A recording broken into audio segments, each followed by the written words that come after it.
This video is to answer one of the most frequent questions that we get, which is, will this training scare my people?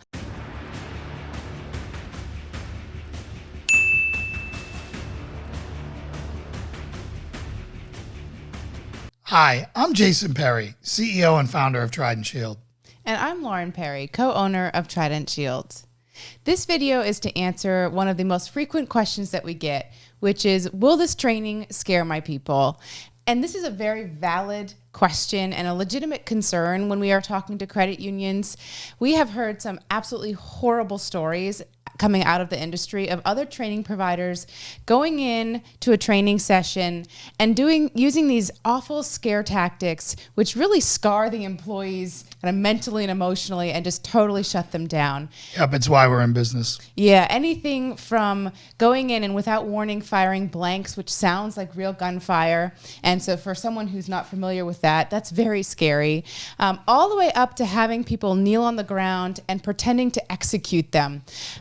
These are totally unnecessary tactics. They do nothing but harm the individual, and they do not learn a single thing.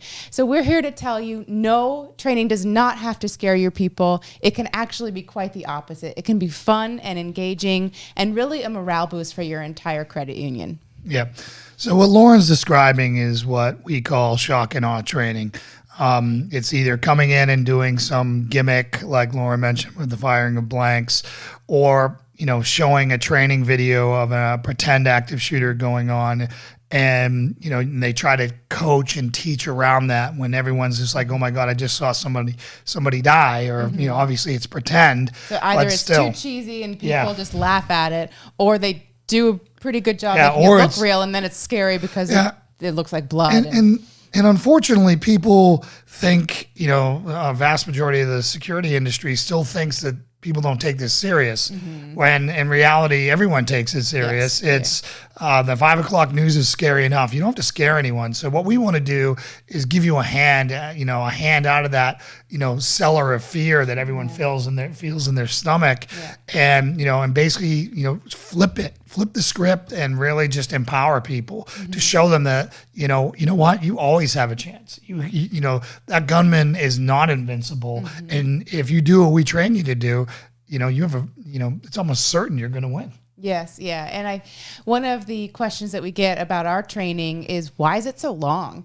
And that actually plays into this question of, does training need to scare my people, is a big reason why our training is a little bit longer than a lot of the other options out there, because it takes a while to gain the trust of the people we're training, so that they really retain that information and can use it if they need to. So what Lauren's talking about is emotional intelligence, right? We can't rush into this. We have to build trust. There can be challenge. I mean, we're not going to lie, there's challenging content when you train active shooter. I mean, the consequences of failure are catastrophic, right? So by taking that time and by using emotional intelligence, that we're meeting people right where they're at. They don't need to be a ninja. They don't need to be an MMA fighter. They can be your average person with a will to live, and they're going to make it. And that's what we teach. Yeah. So, we hear from people all the time, as they're leaving the room from our live sessions, or we get feedback from people who took our online course, of how empowered they feel following the training, and how surprised a lot of them were to find that experience to be so impactful in the way it is. So we're very proud of the program that we've come up with, and really just want to stress that message to you, that training, active shooter training, does not need to be scary. It should be the opposite. It should be empowering. It should be engaging, and your employees should look forward to taking it. So unless you have anything else you want to add, I hope that this answered your question and helped ease your fears a little bit about whether active shooter training will scare your people. And we so look forward to sharing our training with you. And if you have any other questions, please feel free to reach out. And remember, together we save lives. Like this video and subscribe to our channel for more safety and security videos to empower your organization, and learn more at tridentshield.net.